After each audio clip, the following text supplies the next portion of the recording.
மேஷராசி ராகு தசை குரு தசை இந்த 2025 ஏழரை சனியை ஆரம்பிக்கக்கூடிய டைம். அதாவது விரய சனி 12ஆம் இடத்துல சனி பகவான் வர்றார். இந்த 2025 அப்படிங்கிறது எப்படி இருக்கும்? ஏழரை சனியில் விரய சனி ஆரம்பிக்கும்போது அவயோக தசைகள் நடந்தால் பாதிப்புகளை கொடுக்கும். அவயோக தசையா இல்லை யோக தசையா அப்படிங்கிறது உங்கள் சுய ஜாதக வலுவை பொறுத்து. இப்போ ராகு தசை எப்படி இருக்கும்?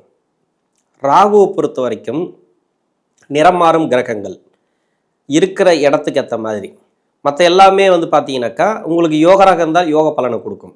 அதாவது குருவோட தசை அப்படின்னாக்கா குரு தசைக்கு உண்டான பலன் கொடுக்கும். ஆனால் ராகு தசைக்கு உண்டான பலன்கள் எப்படி அப்படின்னா, சூரியன் வீட்டில் இருந்ததுனாக்கா அது சூரிய பகவானுடைய ஆதிபத்தியத்தை வாங்கி ஃபுல்லாக சூரிய தசை மாதிரியே இருக்கும். சந்திரனோட வீட்டில் இருந்தால் அது சந்திர தசை மாதிரி. செவ்வாயோட வீட்டில் இருந்தால் அது செவ்வாயோட காரகத்துவங்களை வாங்கி அது தசை நடத்தும். உங்கள் சுய ஜாதகத்தில் எங்கே இருக்கோ அது சார்ந்து பலன்களை கொடுக்கும் இந்த ராகு பகவான். இந்த ராகு அப்படிங்கிறது இதுக்கு மட்டும்தான் இது மாதிரி. இந்த ராகு கேதுக்களுக்கு மட்டும்தான் இது மாதிரி. மற்ற எந்த கிரகத்துக்கு இப்படி கிடையாது. சுபகிரகமா இல்லை அசுபகிரகமா, யோகம் செய்வாரா இல்லை யோகம் செய்ய மாட்டாரா அப்படின்னு மட்டும் சொல்லிடலாம். ஆனால் ராகுவுக்கு மட்டுமே இருக்கிற இடம் எப்படி, இருக்கிற இடம் எங்கே, எந்த வீட்டில் இருக்குது, அதாவது அந்த ராகு பகவானுக்கு வீடு கொடுத்த கிரகம் யார், அந்த கிரகம் உங்களுக்கு யோகமா இல்லை அவயோகமா அப்படி மட்டும் பார்க்கணும். இப்போ 2025 மேஷராசிக்கு ராகு தசை எந்தெந்த வயசில் வருது அப்படின்னு முதல்ல தெரிஞ்சுப்போம். அஸ்வினி நட்சத்திரக்காரர்களுக்கு 48 வயசுலேருந்து 66 வயசுக்குள்ளே ராகு தசை வரும். 66 வயசுலேருந்து 82 வயசு வரைக்கும் குரு தசை வரும். இதே பரணி நட்சத்திரக்காரர்களுக்கு 20 வருடம் தசாபுத்தி இருப்பு சென்ட்ரு பகுதியில் எடுத்துட்டா கூட 30 வயசுக்கு மேலே 50 வயசுக்குள்ளே இந்த ராகு தசை வரும். குரு தசை அப்படிங்கிறது 50 வயசுக்கு மேலே 70 வயசு வரைக்கும் வரும். இப்போ இந்த தசைகள் இது பரணி நட்சத்திரக்காரர்களுக்கு. கார்த்திகை நட்சத்திரத்துக்கு 22 வயசுலேருந்து 40 வயசு வரைக்கும் இந்த ராகு தசை வரும். குரு தசை அப்படிங்கிறது 40லேருந்து 56 வரைக்கும். சனி தசை 56லேருந்து 75 வயசு வரைக்கும். இந்த ராகு தசையும் குரு தசையும் உங்களுக்கு எப்படி இருக்கும்? உங்கள் சுய ஜாதகத்தில் எப்படி இருந்தால் யோகம்?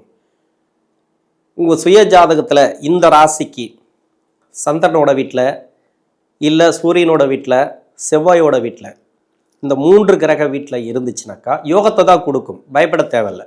ஏன் யோகத்தை கொடுக்கும் அப்படின்னாக்கா இது எல்லாமே 30 வயசுக்கு மேலே வரக்கூடிய தசைகள். கார்த்திகை நட்சத்திரக்காரர்களுக்கு 22லேருந்து 40 வயசு வரைக்கும் தசை நடக்குதுன்னா 30-32 வயசுக்குள்ளே இருந்தீங்கன்னாக்கா முதல் சுற்று சனி. இது கடுமையான பாதிப்புகளை கொடுக்கும். இது நிறைய கஷ்டங்களை கொடுக்கும். வேலை மாற்றங்கள், இடம் மாற்றங்கள், அப்படி இல்லைனாக்கா ஒரு வேலையில் இருக்காது, அடுத்தடுத்த வேலைகளை தேடி போக வைக்கும். ஒரு வேலையில் நிரந்தரமாக இருக்க முடியாது. இருந்தால் கூட சரியான ஒரு பொசிஷனில் இருக்க மாட்டீங்க. வேலையில கொஞ்சம் பலு, நம்பினவங்க துரோகம், தொழிலில் பார்த்தீங்கன்னாக்கா ரொம்ப மோசமாக இருக்கும். அது மாதிரிலாம் இருக்கும். 32 வயசுக்கு மேலே இருந்தீங்கன்னாக்கா 2வது சுற்று சனி, பொங்கு சனி உங்களுக்கு. யோகம் செய்யக்கூடிய இடத்துல இருந்து தசை பண்ணிச்சுனாக்கா இந்த ராகு பகவான், அப்போ அது யோக தசை மாதிரி தான். அந்த யோக தசை அப்படிங்கிறது இப்போ சனி பகவானும் சேர்ந்து கொடுக்கும். நல்ல ஒரு வேலை வாய்ப்பு கிடைக்கிறது, பிஸ்னஸில் நல்ல ஒரு அமௌண்ட் வர்றது, வருமானத்தை கொடுக்கறது, குடும்ப ரீதியாக நல்ல ஒரு மேன்மை, திடீர் வளர்ச்சி, வண்டி வாகன சேர்க்கை, இது எல்லாமே கொடுக்கும். இது யோக தசையாக இருந்தால், அதாவது உங்கள் சுய ஜாதகத்தில் ராகு பகவானுக்கு வீடு கொடுத்த கிரகம் உங்கள் லக்னத்துக்கு யோகராக இருந்து அந்த யோகம் செய்யக்கூடிய கிரகம் ராகு பகவானுக்கு மறையாமல் இருந்தால் யோக தசை. பொங்கு சனி வரும்போது அதுவும் சேர்ந்து நல்ல ஒரு பலன்களை கொடுக்கும். இந்த சனி பகவான் போட்டி போட்டுன்னு கொடுக்கும். பொங்கு சனிக்கு உண்டான பலன்களை அதிகமாக உங்களுக்கு பலன்களை கொடுக்கும். அதாவது சுகபோக வாழ்க்கை, நல்ல ஒரு வேலை வாய்ப்பு, பிஸ்னஸ்ஸு, குடும்ப ரீதியாக மேன்மை, வீடு கட்டக்கூடிய யோகத்தை கொடுக்கும். அதுவும் இல்லாத உங்களுக்கு ப்ராப்பர்ட்டி சேர்க்கை, சொத்து மேலே சொத்து வாங்கி போகிறது, இது மாதிரி இரட்டிப்பு பலன்களை ஏழரை சனியில் கொடுக்கும் ராகு தசையில். இது எல்லாமே யோகம் செய்யக்கூடிய இடத்துலேருந்து தசை பண்ணிச்சுன்னா, அதாவது அந்த லக்னத்துக்கு யோகம் செய்யக்கூடிய வீட்டில் இருந்து அந்த வீடு கொடுத்த கிரகம் மறையாமல் இருந்தால், மறைஞ்சிருந்தால் இந்த 7.5 வருஷம் கடுமையான கெடுபலன்கள். இது யோகம் செய்யக்கூடிய வீட்டில் இருக்கக்கூடிய ராகுவுக்கு மட்டும் சொல்கிறேன். அவயோகம் செய்யக்கூடிய வீட்டில் இருக்கக்கூடிய தசைக்கு பின்னாடி சொல்கிறேன். ஒரு ராகு தசை அப்படின்னாக்கா முழுமையாக 18 வருடங்களும் நன்மை செய்து விடாது. உங்களுக்கு 3 விதமான தசைகள் இருக்குது. சுப தசை, அதாவது யோக தசை அப்படின்னு சொல்லக்கூடிய ஒன்று. 2வது மறைமுக சுப தொடர்பு கொண்ட தசை. 3வது அவயோக தசை. இதில் யோக தசைன்னாக்கா அந்த வீடு கொடுத்த கிரகம் நல்லா இருந்துச்சுன்னா அது யோக தசை அப்படின்னு சொல்லுவோம். மறைமுக சுப தொடர்பு அப்படின்னாக்கா ராகு பகவான் இருக்கிற இடம் சேர்ந்த கிரகங்கள், சேர்ந்த கிரகத்தை அந்த ராகு பகவான் வாங்கிக்கும். குருவோட சேர்ந்தா குருவுடைய காரகத்துவத்தை உங்களுடைய சுய ஜாதகத்துக்கு இப்போ நடக்கக்கூடிய தசைக்கு அந்த குருவுடைய பலன்களை சேர்த்து ராகு பகவான் கொடுக்கும். சனி பகவானை சேர்ந்தா சனி சொல்லவே தேவையில்லை, அவயோகர், யோக பலன்கள் இல்லை சனி பகவானோடைய சேர்ந்து இருந்தா. அதே 3, 6, 10, 11 இது மாதிரி இடங்கள்ல இருந்தால் பரவாயில்ல. சனியோட சேர்ந்து இருந்தால் இந்த 7 சனியில் கொஞ்சம் பலன்களை, நல்ல ஒரு பலன்களை கொடுக்கும், நல்ல ஒரு மேன்மையான பலன்களை கொடுக்கும். தசை நடத்தக்கூடிய ராகு பகவான் சுபகிரக சேர்க்கை, சுபகிரக பார்வை, சுபகிரக நட்சத்திரம் வாங்கியிருந்தால், அவயோகம் செய்யக்கூடிய வீட்டில் இருந்தால் கூட யோக பலன்களை கொடுக்கும். இது மறைமுக சுப தொடர்பு. இது மாதிரி மறைமுக சுப தொடர்பில் இருந்தால் கூட இந்த 7 சனியில் ஓரளவுக்கு செஞ்சிடும். இந்த 2025 ஒரு குருட்டான் தசைன்னு சொல்லுவாங்க. ஒரு சில பேர் கிராமப்புறத்தில் சொல்லுவாங்க குருட்டான் தசை அப்படின்னு சொல்லுவாங்க. கண்ண மூடின்னு கொடுக்கும். அது என்ன கொடுக்குன்னே தெரியாது. நீங்கள் செய்கிற வேலையை பொறுத்து. உங்கள் கையில் என்ன வேலை இருக்கோ, ஒரு நல்ல வேலை செஞ்சிங்கன்னா 10 மடங்காக கொடுக்கும். ஒரு விவசாயம் செஞ்சிங்கனாக்கா அந்த விவசாயத்தில் நல்ல ஒரு வளர்ச்சி. ஒரு சாதாரண ஒரு பொட்டி கடை வச்சுருந்தீங்கனாக்கா ஒரு பெரிய கடை வைப்பீங்க. அதுக்காக பெரிய கம்பெனி வைப்பீங்கன்னு சொல்ல முடியாது. உங்கள் கையில் என்ன இருக்கோ அதுக்கு உண்டான வளர்ச்சிகளை 10 மடங்கு பெருக ஆரம்பிக்கும். அப்படி தான் கொடுக்கும். பெரிய தொழிலதிபராக இருக்கிறீங்க, அது தொழிலில் பெரிய லாபம், நல்ல ஒரு பேர், திடீர் வளர்ச்சி, நல்ல பப்ளிசிட்டியாக வருது, அது மாதிரி கொடுக்கும் மறைமுக சுப தொடர்பில். அவயோக தசையாக இருந்துச்சுனாக்கா அந்த ராகு பகவான் சொல்லவே தேவையில்லை. அவயோக தசையும் அதுவும் இல்லாத 7 சனியும் 2வது சுற்று சனியாக இருந்தாலும் 3வது சுற்று சனியாக இருந்தாலும் நல்ல பலன்களை கொடுக்காது. இதுக்கு முன்னாடி நல்ல ஒரு தொழிலில் இருந்தார், இப்போ என்னன்னே தெரில, வீட்லேயே கிடக்கிறாப்புல, வேலை செய்ய மாட்டாப்புல, வேலைக்கு எங்கேயுமே போகல, என்னாச்சு ஏதாச்சுன்னே தெரில, கொஞ்சம் கொஞ்சமாக டவுன் ஆகிடும். ஃபுல்லாகவே அந்த அவயோக தசையாக இருந்தால், இந்த ராகு தசைங்கிறது அவயோகம் செய்யக்கூடிய இடத்துலேருந்து தசை பண்ணால் கடுமையான கெடு பலன்கள், சொல்ல முடியாத துயரங்கள், பசங்க வழியில் பாதிப்பு, திருமண வாழ்க்கையில் பாதிப்பு, கணவன் மனைவிக்குள்ள கருத்து வேறுபாடு, தொழில் ஒத்து வராமல் தொழிலில் போட்டியில் அந்த தொழிலை விட்டு வர்றது, பிஸ்னஸ் கொஞ்சம் டல்லாக வருது, வருமானம் கொஞ்சம் கம்மி பண்ணுறது, அதுவும் இல்லாமல் வீட்டில் வேறு யாருக்காவது ஒரு 7 சனி அல்லது அஷ்டம சனி நடந்துச்சுனாக்கா கடுமையான கஷ்டம்தான். இந்த ராகு தசையில் நல்ல இடத்துலேருந்து தசை பண்ணிச்சுன்னா இந்த 2025 அப்படிங்கிறது நல்ல ஒரு மாற்றத்தை கொடுக்கும். அதுக்கடுத்து பார்த்தீங்கன்னாக்கா குரு தசை. இந்த குரு தசை அப்படிங்கிறது ராசிக்கு விரையாதிபதி, பாக்கியஸ்தானாதிபதி, 9 குடைய தசை.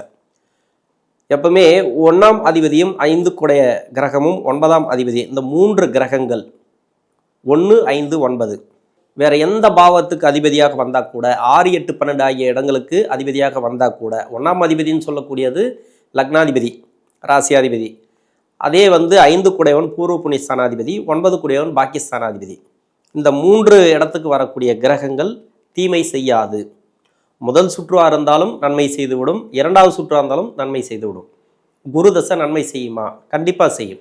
ஆனால் உங்கள் லக்னத்துக்கு சுப ஆதிபத்தியம் வாங்கியிருக்கணும், சுப தொடர்பு பெற்றிருக்கணும், சுபகிரக நட்சத்திரம் ஏறி இருக்கணும், 6, 8, 12 ஆகிய இடங்களை மறையாமல் இருந்தால் இந்த 2025 அசுர வளர்ச்சி இந்த குரு தசை நடக்கக்கூடிய நபர்கள்.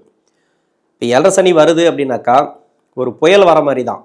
இந்த புயல் என்ன மாதிரியான புயலாக இருக்கும் அப்படின்னா, ஒரு கட்டடம் ஸ்ட்ராங்காக இருக்குது, அந்த கட்டடம் எந்த அளவுக்கு வலுவாக இருக்குது அப்படின்றது காற்று அடிக்கும் போதே தெரியலையா, ஒரு புயல் அடிக்கும் போதே உங்களுக்கு தெரியும் இல்லையா இந்த கட்டடம் எந்த அளவுக்கு தாங்கும் அப்படின்ட்டு. கட்டடம் ஸ்ட்ராங்காக இருக்கணும். கட்டடம் ஸ்ட்ராங்காக இருந்துச்சுனாக்கா அந்த புயலில் அந்த கட்டடம் பாதிக்கப்படாது. அதே மாதிரி அந்த தசைங்கிறது உங்களுக்கு வலுவாக இருக்கணும். சுப கிரக தொடர்பு கொண்ட தசைகள், சுப தசைகள், யோக தசைகள், யோகம் செய்யக்கூடிய கிரகத்தோடு இருக்கக்கூடிய தசைகள். குருபகவான் இந்த லக்கணத்துக்கு யோகர் சரி, வேற லக்கணமாக வந்தால் அதுக்கும் யோகம் செய்வாரா? யோகம் செய்வார்.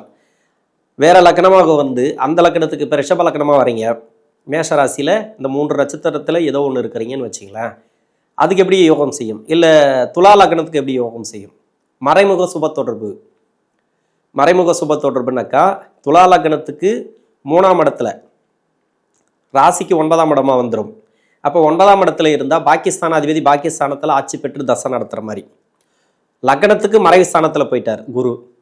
அப்போ ராசிக்கு யோகம் செய்யக்கூடிய இடத்துல இருக்கார். அப்போ இந்த குரு தசை இது மாதிரி இருந்தால் சிறப்பு. அதாவது லக்னத்துக்கு 3, 6, 10, 11 இருக்கணும், ராசிக்கு மறையாமல் இருக்கணும். இது மாதிரி இருந்தால் அது சுப தொடர்பு. மறைமுக சுப தொடர்பு கூட கிடையாது, யோக தசைகள். இந்த யோக தசைகள் அதிகப்படியான நன்மையை கொடுக்கும் இந்த 7.5 சனி காலகட்டத்தில், இந்த 2025. அதனால் குரு தசை நடக்கக்கூடிய நபர்கள் பெரும்பாலும் வயதான காலகட்டத்தில் தான் வருவீங்க. இப்போது நடுத்தர வயதில் வந்தால் கூட விவசாயம் செய்யக்கூடிய நபர்களாக இருந்தீங்கன்னாக்கா விவசாயத்தில் நல்ல ஒரு வளர்ச்சி. யோக தசையாக இருந்தாலும் சரி, அவயோக தசையாக இருந்தாலும் சரி, குரு தசை அப்படிங்கிறது சிறப்புனே எடுத்துப்போம். கண்டிப்பாக நன்மையே செய்யும். இதில் மாற்று கருத்தே கிடையாது.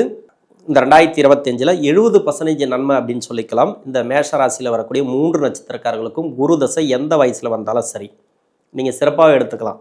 குரு தசையை பொறுத்த வரைக்கும் கெடுக்காது. நீங்கள் துலா லக்னமாக வந்தாலும் சரி, இல்லை ரிஷப லக்னமாக வந்தாலும் சரி, கன்னியா லக்னமாக வந்தாலும் சரி, மிதுன லக்னமாக வந்தாலும் சரி, இந்த 7.5 சனியில் கெடுக்காது. பின்னாடி வரக்கூடிய 7.5 சனி உங்களுக்கு யோகத்தை தான் கொடுக்கும். இந்த தசைகளில் மறைமுக சுப தொடர்புகளை கொடுக்கும். இதே குரு தசை அப்படிங்கிறது 20 வயசுக்குள்ளே வருதுன்னு வச்சிங்களேன். இந்த 20 வயசுக்குள்ளே 7.5 சனி ஆரம்பிக்குது அப்படின்னாக்கா ஒரு 16, 18, 15 இல்லை 14லேருந்து ஒரு 7.5 சனி ஆரம்பிக்குது அப்படின்னா முதல் சுற்று சனியில், அதாவது முதல் சுற்று சனி அப்படிங்கிறதுலையே நல்ல யோகத்தை கொடுக்கும். அந்த டைமில் பார்த்தீங்கன்னாக்கா வீட்டில் அவங்க அப்பா அம்மாவுக்கு சொத்து சேர்க்கை, அது இல்லாத வீடு கட்டுறது, அசுர வளர்ச்சியாக இருக்கும் அப்பா அம்மாவுக்கு.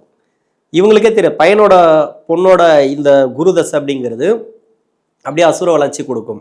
அது அவங்க சுய ஜாதகத்தை பார்த்து சொல்லாத, அது எப்படி கொடுக்கும். அப்படி அவங்களுக்கு கொடுக்கல, அது 7.5 சனி அவங்களுக்கு அஷ்டம சனி எதாவது நடந்து கொண்டு இருந்தால் அது கொஞ்சம் கம்மியாகும், அது கிடைக்காது.